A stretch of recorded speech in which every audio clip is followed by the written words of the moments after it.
Hey guys, gotta do a quick check-in with you. So, I'm at work here, I'm making my phone calls, doing what I have to do, and I got this call from the Mercedes dealership. If you guys recall, a couple weeks ago, I had to take in my vehicle to get service A, and there was a fiasco with the scheduling. So I had to leave work 3 hours early. I had to take PTO to get there during their business hours. I scheduled everything online specifically for service A. And when I got there, they told me, oh, we're not going to be able to get this done tonight. We need to have 2 hours. This is too late. You're going to have to leave your car here. And I said, well, wait a second.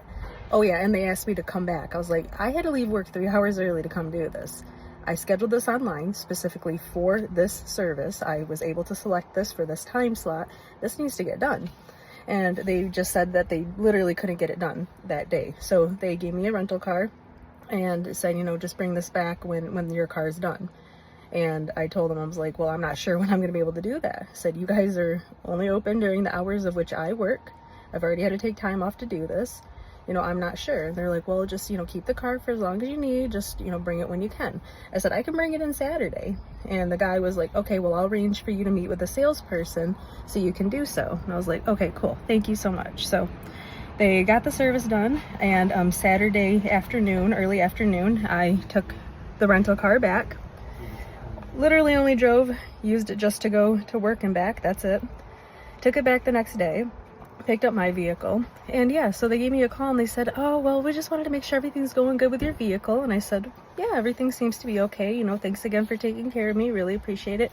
And the guy's like, oh yeah, and he's like, and I also am calling because we got in the mail some pictures of that rental vehicle and a toll fee for $56 saying that you had this car in Illinois. And I said, what? I said, no, that wasn't me. Said, I have not left the state. I literally took the car back and forth to work in Michigan. I did not leave it. I said, I have no idea. He's like, well, we have pictures of the car. I said, well, you may have pictures of the car. I said, but I'm telling you right now, it wasn't for me. I said, you might want to check with the person who had the rental car before me. I said, also check the odometer. I said, I put maybe 40, 50 miles on the car, which is just enough to get back and forth to work. That's not enough to get to Illinois from Michigan. What are you talking about? So I was like, well, it's not that big of a deal, even though the car's not supposed to be taken out of state. I said, okay, great. I don't know why you're telling me this. So it has nothing to do with me. So I have no idea what they're trying to pull here. It's so bizarre. Absolutely so bizarre.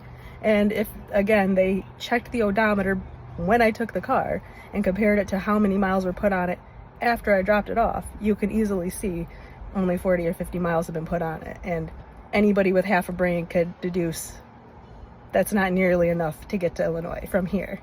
So I don't know what's going on. And I told them, I was like, I don't know what they're trying to pull here. I said, but I better not hear another single word about this at all. And also, not give me a hard time if I happen to need a rental at any other point, because this is some BS. So not too happy with that. But anyway, fun fact, fun story. Anyway, enjoy the rest of your day, guys. Like, share, and subscribe. Appreciate it.